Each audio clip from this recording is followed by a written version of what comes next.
All right, we're live. Hello. Hola, amigas. Hi, everyone. This is Christy Clavijo Kish with Los Tweens and Teens and the amazing Lina Acosta Sandal. I'm going to let you introduce yourself. Hello, everybody. I'm Lina Acosta Sandal. I am the owner and founder of Stop Parenting Alone, and I am a child and adolescent development expert, marriage and family therapist, and a mom, which is the most important, the most important part of my resume.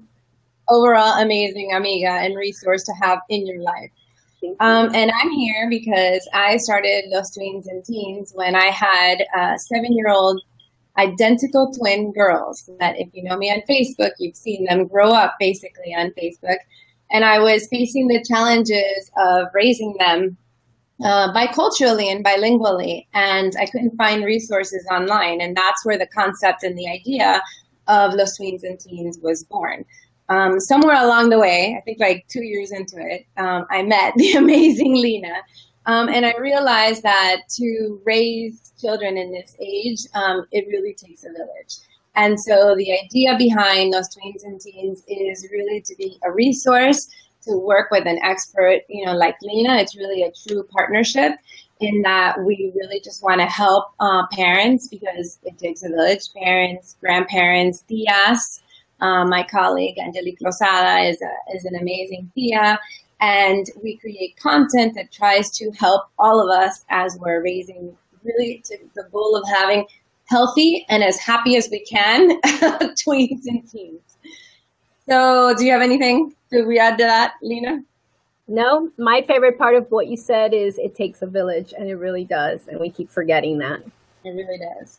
And so my girls are now 15, and we have been overwhelmed with a lot of questions about the Netflix series, 13 Reasons Why. And I will tell you, we both binge watched it. I have identical twin girls, and it's very funny that they're literally evenly split on watching it. I was like, amazing. So one, interestingly enough, the one that wants to be a pediatrician watched it. Not the whole thing. She hasn't gotten to the end. And my other child has no interest in seeing it. She said she didn't like the topic and she didn't want to deal with it.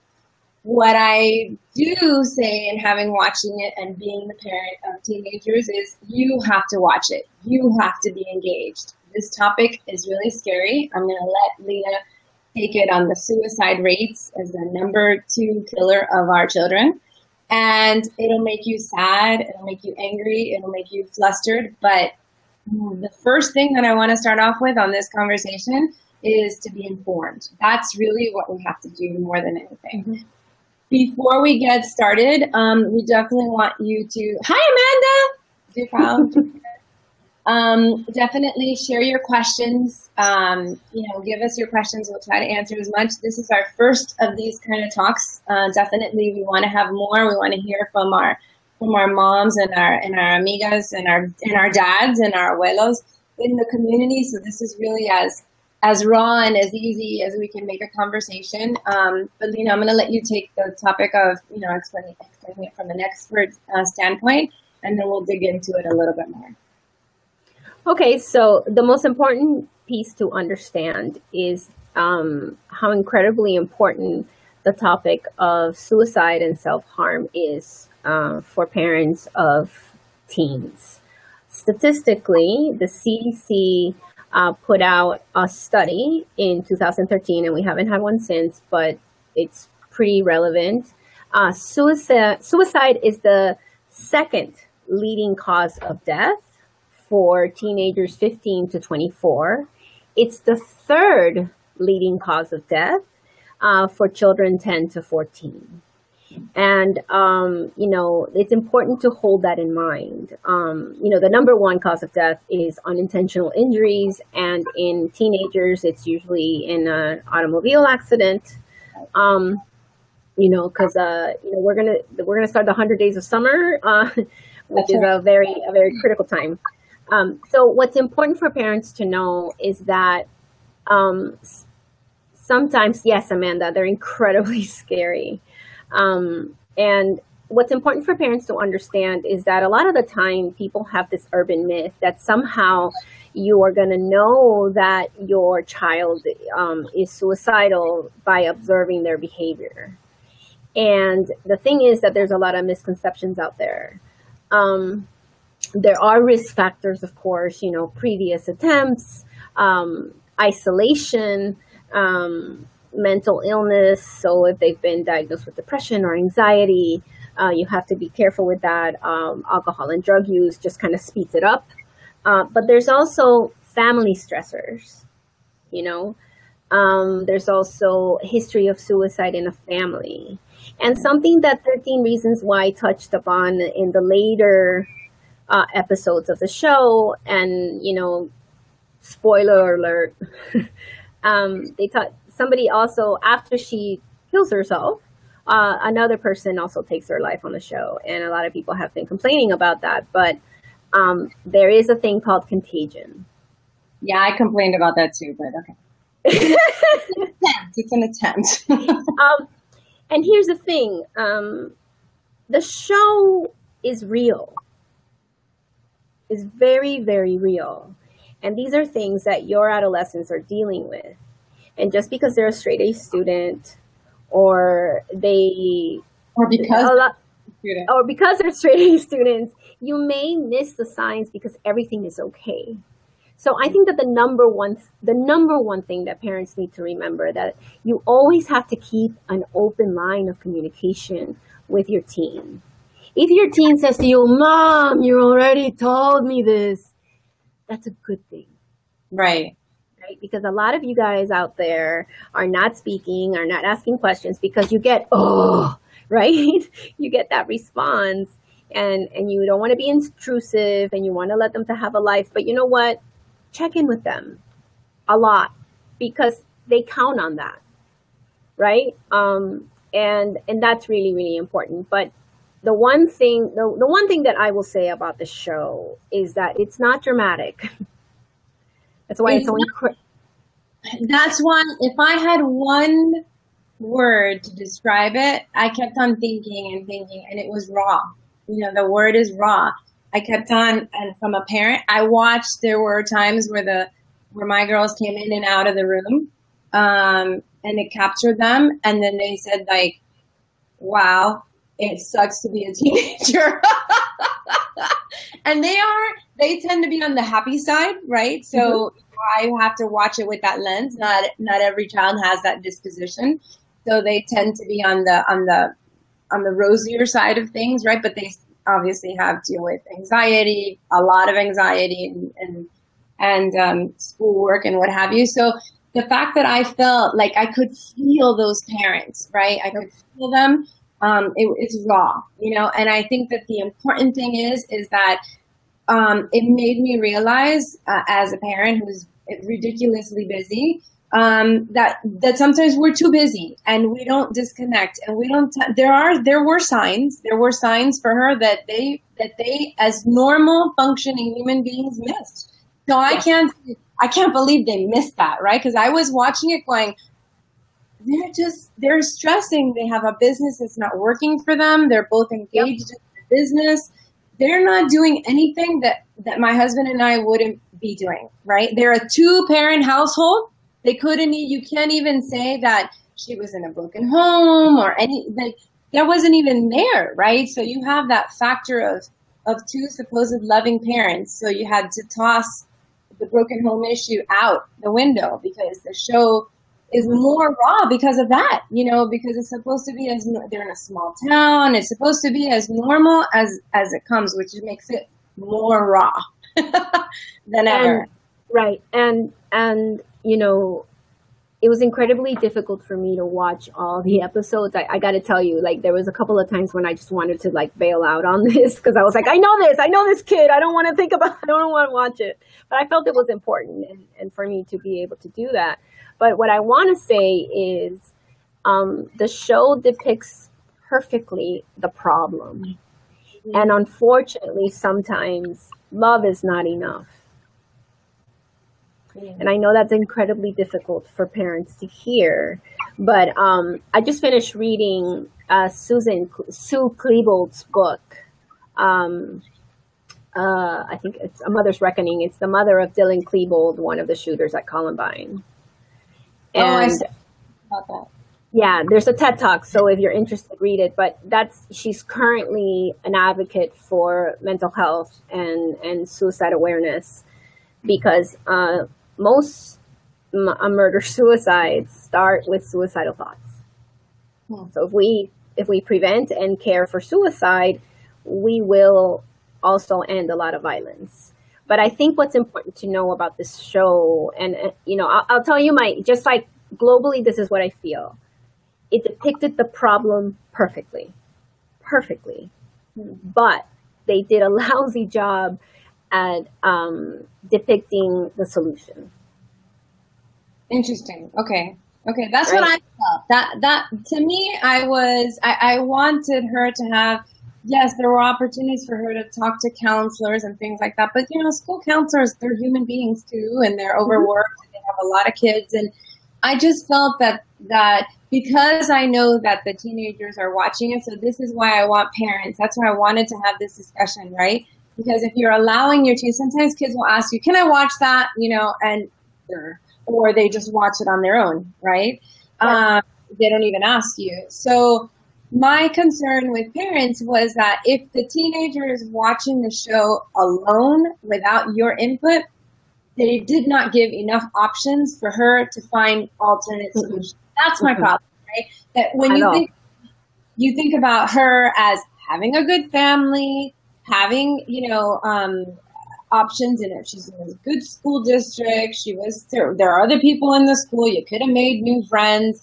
I just felt exactly that there just wasn't depicted enough options, which goes back to you have to pay attention to what they're watching and who they're watching it with, and are you having a conversation about it? Because I watched it and I was like, I kept on having my girls in my head thinking, I hope they're talking to me about this, right? Or I need to create the dialogue with them, because there's a lot of things that in my book they left out.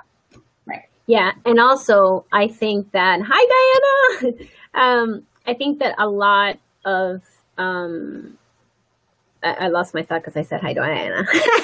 A lot of parents feel intrusive.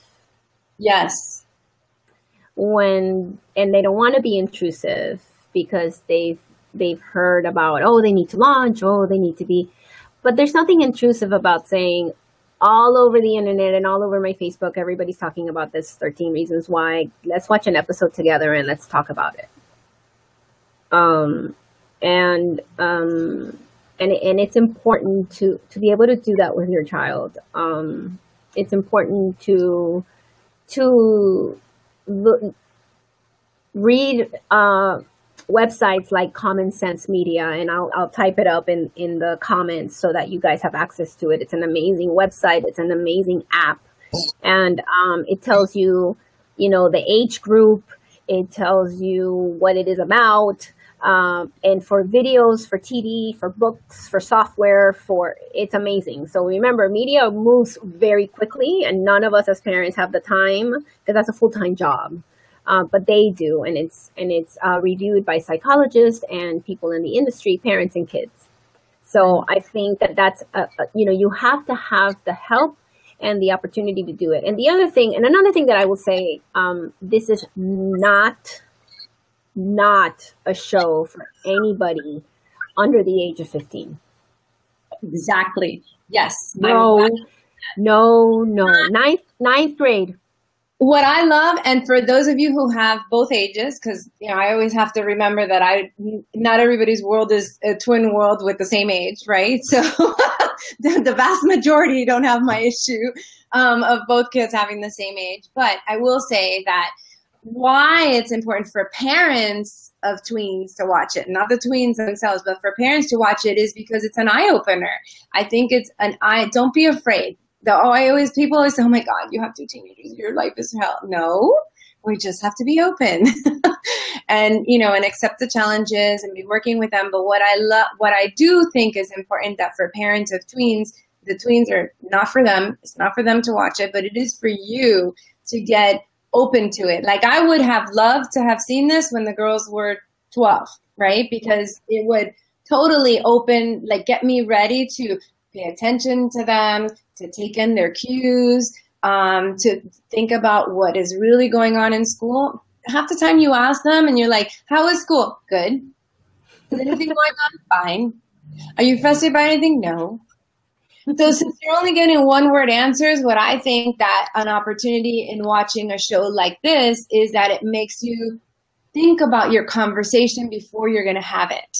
Right. So I love that. Like I feel that for parents who have younger children to watch it on their own, I agree with you that it's not for younger kids to watch. No, and let's say that you do decide, my middle schooler is mature, and they're and for a lot of parents, your child best, and I 100% believe in that. Let me tell you the topics that you're going to have to tackle. Ready? Sex, masturbation, right. LGBTQ sexuality as well, rape. You're gonna have to talk about rape. So everybody thinks that you're just gonna have to talk about suicide. Right.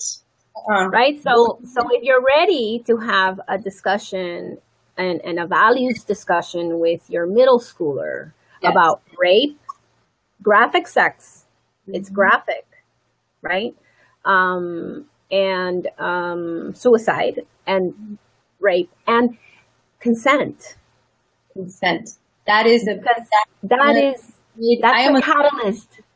I was like the Monday morning quarterback with the TV. I was like screaming at the television on a. It's not consent. No. And so, so those are the topics that this show brings up, and again, it's real. Your adolescents are dealing with these issues and with these fears and with these insecurities, as well as they also depict, some happy things as well. Right. So it's well-rounded, but again, like in my Lena perfect world, every single episode would end with a professional talking and explaining how to get assistance if you're feeling poorly. I don't have the time, but I could write a long blog for every single episode. Yes, I did too. So at least what we'll do is that we're going to work on more of these videos. We want you guys to share with us, your concerns. And we actually created this conversation based on the number of texts and questions parents asking us about this. So we really want you to tell us, what are the questions that you're facing or the issues, so that we can have, more of these conversations. So definitely want to do that. But I agree with you. There is a blog and a video and a conversation and a workshop for every episode. And even within the episode, you have like 3 more topics to do. But hi, Diana. I see you're there. You joined us. And I know it is a hard topic for us and those of you who have younger kids. But the reason why we wanted to have this conversation was exactly, if you have younger kids, start getting your mindset ready. Because like I said before, I would have loved this when the girls were younger, so that I could be more mentally ready. Because I was really, really taken aback by a lot of the issues that I realized that they're 15 and I haven't had a conversation with them. I mean, I've talked about the fear of rape, but never in that graphic nature, right? And so it is better to be informed at the end of the day than not. And so those are part of the right. Two really good questions that just came up. So Diana's question of how do I talk about it when it was never spoken to me? For our amigas out there, if your parents were anything like me, my mom said to me, if they ask you for sex, they don't love you.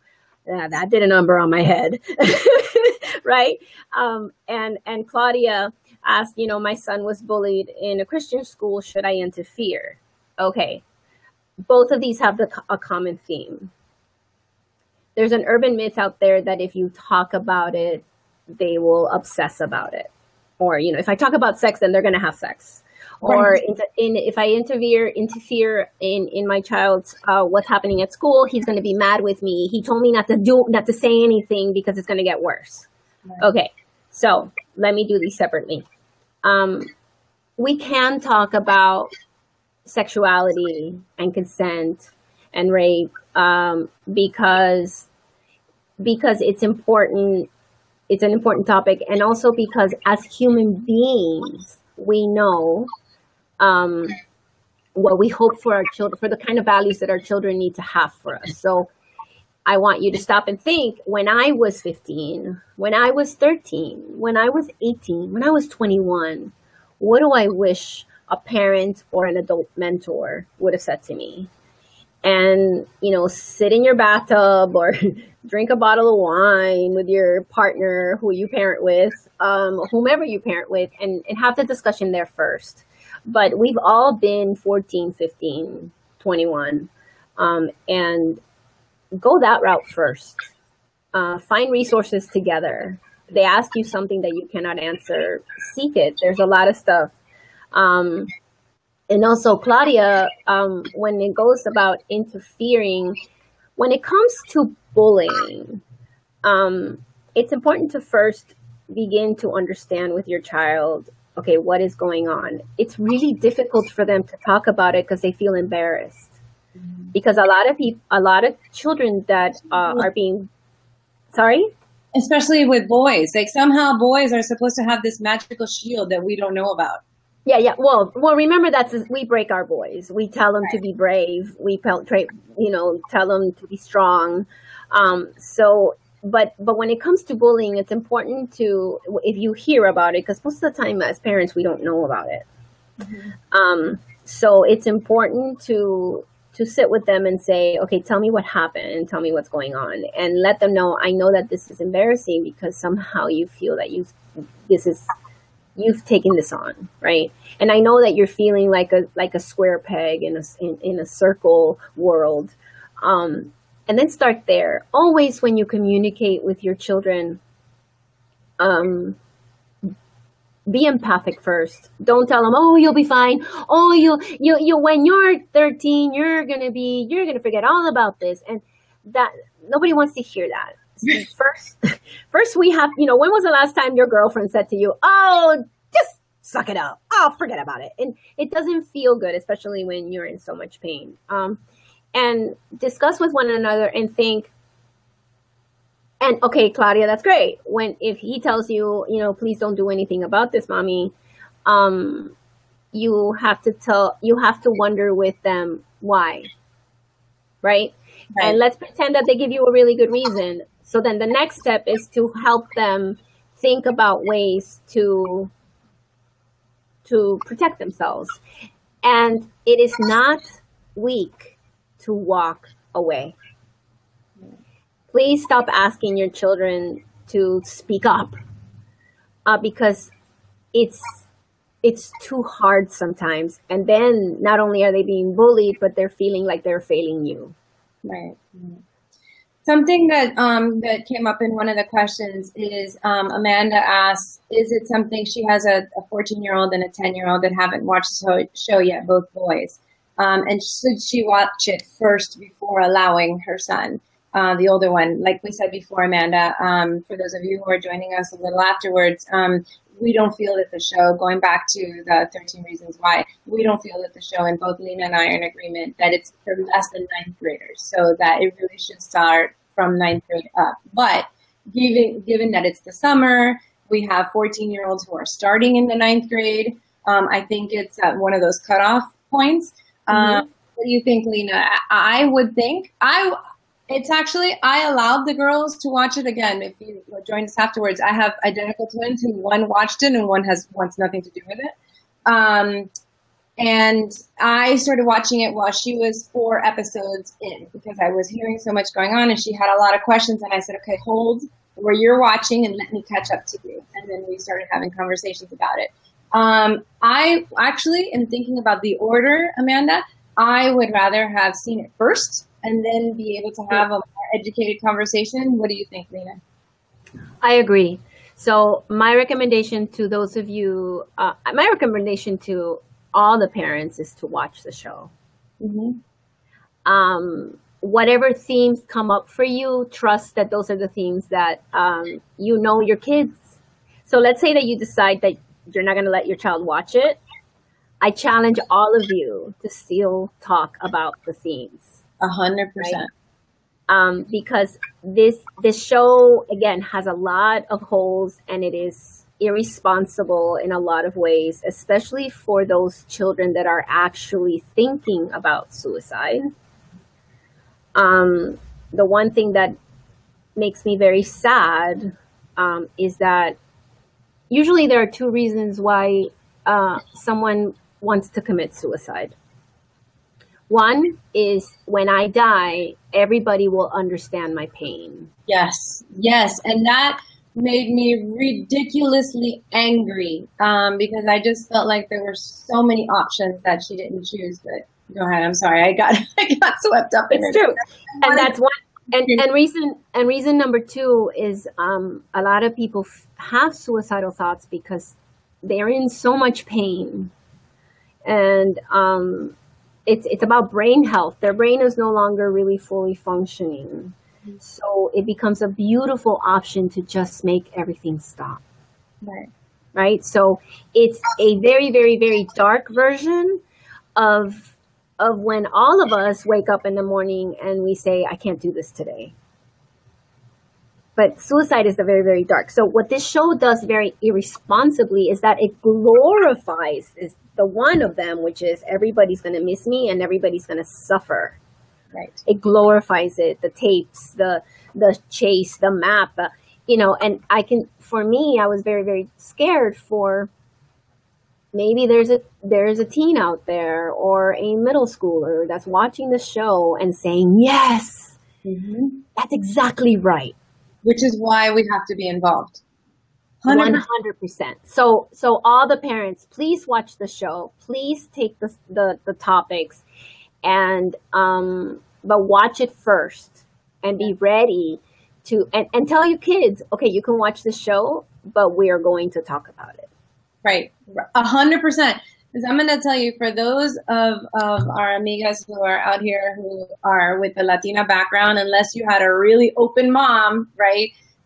The majority of us grew up with, we're not going to talk about that topic, or we're not really going to deal with it. Because I'm going to tell you, as an adult with teenagers, I still can't talk to that stuff with my parents. It's like, I have me, right? So it's like ridiculous. But anyway, the point is that it really makes us think, and for those of you who are chiming in with a little bit younger, right, 11, 12, 13, it prepares you for the conversations that you in your mind do not want to have with them, but you're going to have with them. So again, I wish I had been able to see it. The girls were 11, 12, because I think it would have better prepped me for the conversations, because I'm like not first generation American. I'm like first generation open to parenting a child in America, right?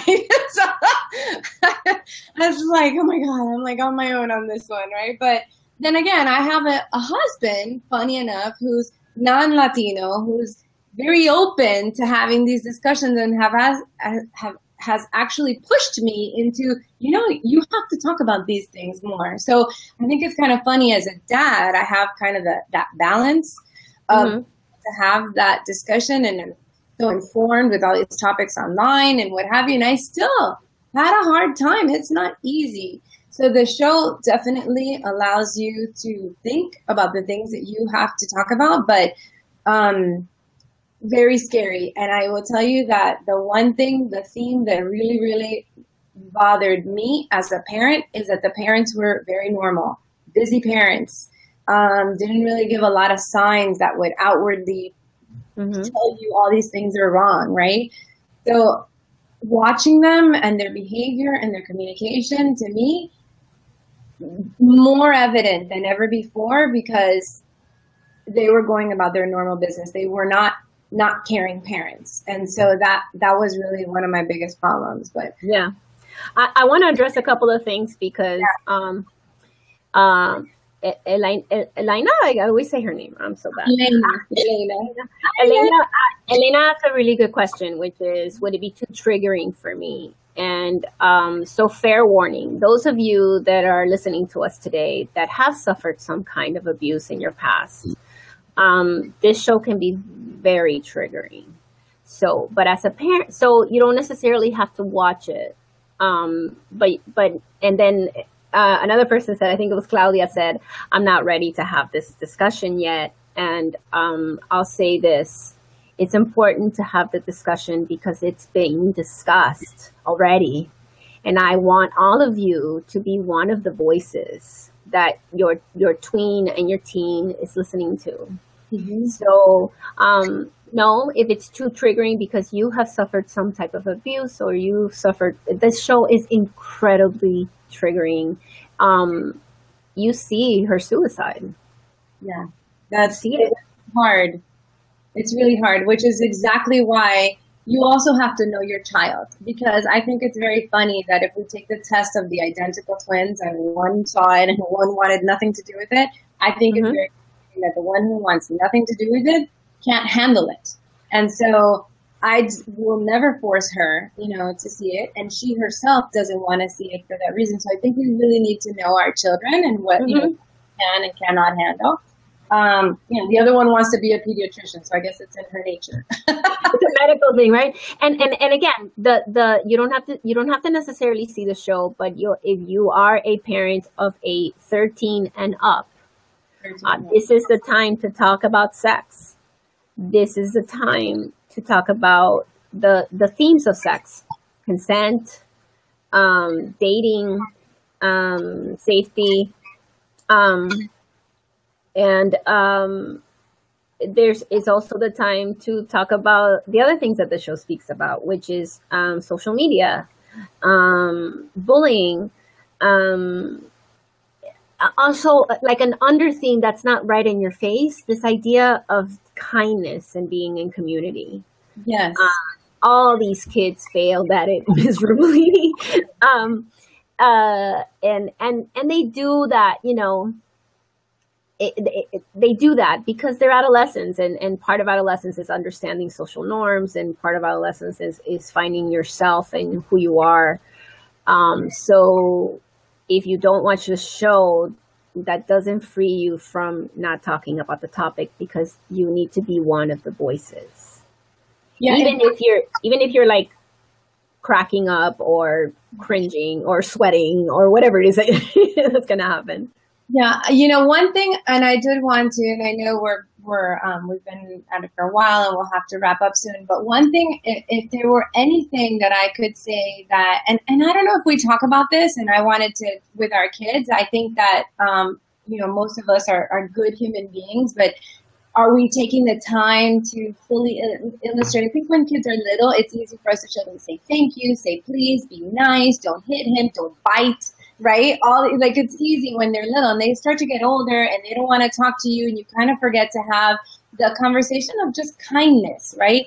Kindness is something that's read and shared. And if there's one thing that all of these kids didn't have was kindness, right? And I think that it's interesting that the one boy who got ousted in the end from the group, he wasn't kind, but he was being real. He was at least taking responsibility for his consequences.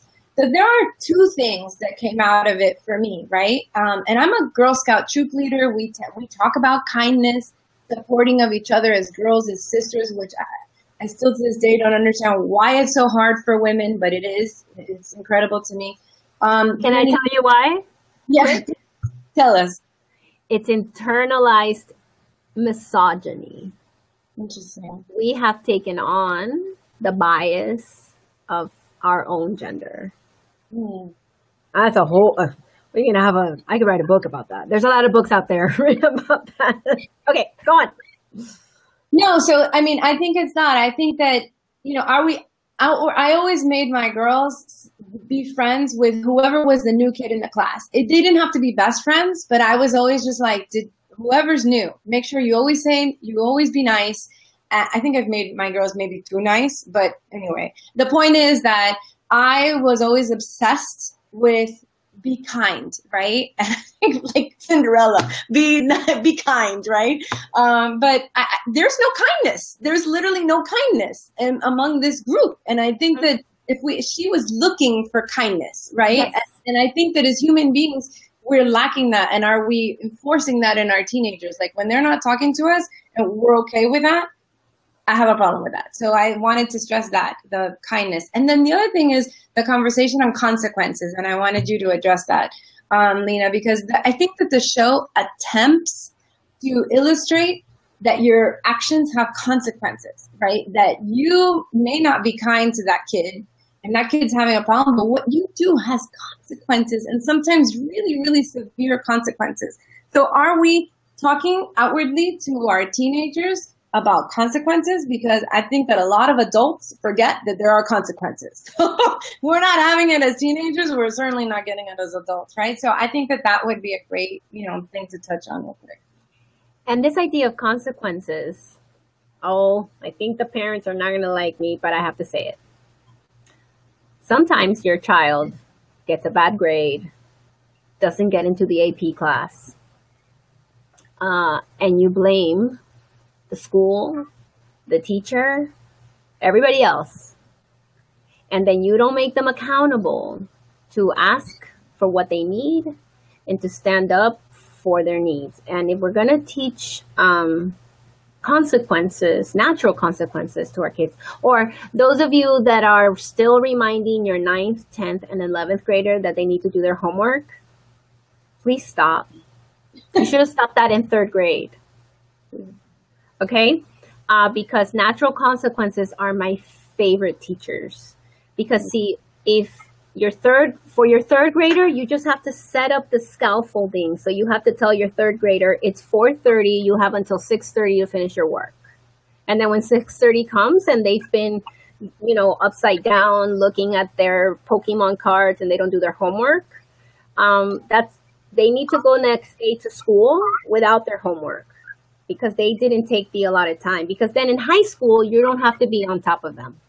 Right. So this idea, and then with kindness, I kind of like the Buddhist thought, and I'm going to butcher it because I'm not very good at it, but it's this idea of when we speak, is it kind? Is it honest? Is it necessary? Necessary. That's right. True. And I think that in the show depicts this lack of kindness because we for a lot of parents because of love, because you love them, you're protecting them from pain, you're protecting them from fear, you're protecting them from failure. And when you do that, you rob them of the opportunity to tolerate difficult emotion. And that's how we end up with a little pot, because it feels better to smoke pot rather than to feel fear or failure. That's how we end up in the worst case scenarios like this girl did, killing herself. And, that's how we end up with the explosive child, or primarily the boys tend to do this more because we're asking them by fixing their failures or fixing their fear or fixing their sadness, we are sending a message that those feelings are dangerous. And they're not. They're just feelings. They're just feelings. Okay. So in this idea of consequence, it's very important to be able to help your child feel all the feelings. So please, those of you that are still pushing your children to do homework, stop. Just let them not take the homework to school. Right. And inevitably a parent tells me, well, he doesn't care. And that's not entirely true. You just haven't tried it. You're too afraid to try it. Right. I actually told my daughters that it would be okay, that an F would probably do them good just once. Once it's okay. We fail and we pick ourselves up and we move forward. So it's okay. It's true. It's true. Yeah. And we pick ourselves up. And there's so many lessons in failure. But anyway. All right, amigas. We were going to do 30 minutes and we're going on 48. I actually still think we have some more questions here. We started at the beginning of our hour. We did talk about that the number 2 killer of teenagers is suicide. The number 1 killer, and it's happening right now. And I know it's another topic, but please be aware of the driving and where your teens are going. And Lena, you want to touch on that one? It's very scary. The distracted driving, the number 1 killer of teens are accidents. So if you want to touch on that, I know it's another topic, but it's so timely that I just wanted you to touch on that one a little bit. Yeah, it's known. I think that the car industry uses it more than anybody else, but it's also known for all of us. It's the 100 Days of Summer, because the number 1 cause of death for 15 to 24-year-olds is unintentional harm, and that usually is a car accident. And the second leading cause of death for 15 to 24-year-olds is suicide. So what do you do about the car? That I loved that this idea, there was this thing that went viral, and I was so happy that it did. This idea of having like a safe word with your adolescent, so that they can call you and you won't ask any questions, and you will come get them, or you'll send the Uber, or you'll text them, leave the car there, right? Let's pretend. Yeah. But then the key to that skill and that safe word, whether it's butterflies in the sky or whatever that they text you, is to not ask them any questions of why they use the word. Right? Because a lot of you are going to pick them up and go, what happened? Why did you do this? And if you do that, they may not tell you, because for some of them, and, this came up in, I have a once a month support group for teen parents. And it came up in that group where the mom, he didn't want to tell her anything, but he was using the safe word because she knew about it, because she comes to the group. And she was worried. And then when he finally said to her, Mom, just leave me be, months later, it was because he was protecting his friend, because he knew that if he told Mom, she would tell his mom, and he felt that he was handling it with his friend. And in the process of hearing her out and hearing what her son told her, he was right. Because in this particular case, for some adolescents, the parents are not safe. Right. Unfortunately. So her son was being this beautiful, kind, thoughtful, right? And she would have missed all of that if she kept bugging him about it. And he always used the safe word. So that's really important in adolescence. And one final thing that I want to remind everyone before we say goodbye. Text the word teens with an S to 66866, and I'll send you resources. I'll send you a handout that I have for the adolescent brain and how to manage it. So again, you can text the word teens to 66866, and then you'll get all those resources. And I guess we can put it in the comments so it's there for later. And then I'll send all the resources of how to find and do these things. And again, this show is graphic. This show is not perfect. But what it has done well is to bring to the masses these difficult subjects that, like Claudia said, and thank you for being so vulnerable by letting us know that you're not ready. They're important topics to speak about, and just take a deep breath and do it. And in the resources that I'm sending, some of them, there's videos, and, you could just sit next to them while they watch somebody else talk about it. One more thing that I wanted for you to touch on real quick, Lena. I love having somebody that's like Angie Lozada, right? That partners and works with me on Los Tweens and Teens. Someone who's a tia, who's not related, who feels comfortable, because at this age, it's so hard, and you want them to tell you everything, right? I mean, I can't stress. I have 2 girls that are the same age, and I can't possibly tell you how much I want them to tell me everything. But I've come to terms, because Lena's my friend, me through it. They may not want to tell me everything, and it is what it is, right? And sometimes you have to step out of the way in order to just help them, right? So it's not about you, it's about them.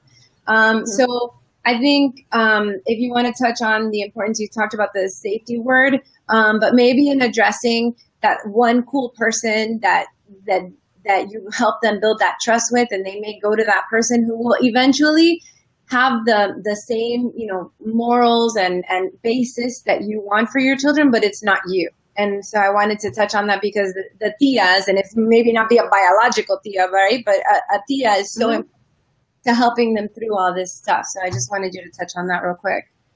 So from the moment that they're born until they're about 11, the primary source of information and the primary source of a need is you, the parent. From 12 on, you become second, and number one is their environment, which includes teachers, their social network. So as parents of adolescents, make sure, and this is what you're saying, to expose your child to adult mentors, right? Adult mentors that, maybe your child is interested in graphic design. Well, maybe you have a graphic design friend that you love and respect that you can say, you know what, I asked Susie to hang out with you and she's going to show you some design, right? And then Asili just reminded me to talk about the lighthouse. And I use this metaphor a lot. And when your child is little, you're in the boat with them.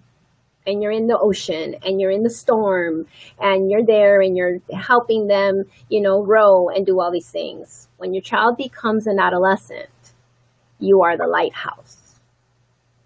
And they get to go out into the ocean by themselves, right? But by that time, hopefully you've given them the values that you believed in, and hopefully you've given them the adult mentors that they can go visit on their ship.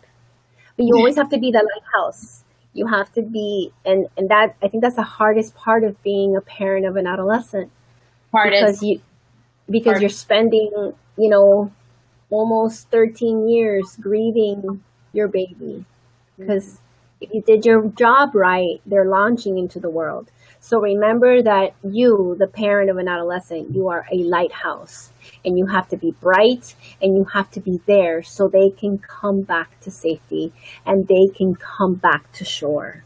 You are no longer in the ship with them, and that's what hurts your heart. So yes, adult mentor, adult mentor, adult mentor. And somebody, oh, sweetie, you got a long way to go. But it's important to know that. And yes, adult mentors are very important. And sometimes teachers act like parents. And those are the teachers that your teens do not like. Yeah. If I needed a mom, I would talk to my mom. I would talk to my own. Yeah, exactly. So yeah. She's my mom.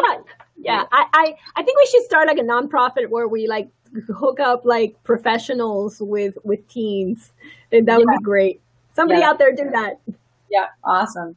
All right, ladies. Lena, any quick-fire tips on warning signs on the bullying? Going back to the heart of our topic. They're always going to tell you, "No, I'm fine. No, I'm fine."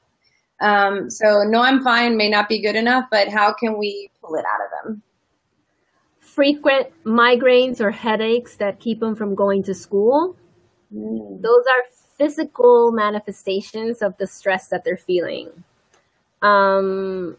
Isolation, right? I know that a lot of your kids are on the phone and on the computer, but trust your gut. Know that your gut knows that they're hiding something, right? And I think that's the number one message that I got from Sue Klebold's book. She didn't ask enough questions because she just wanted to believe that he was okay.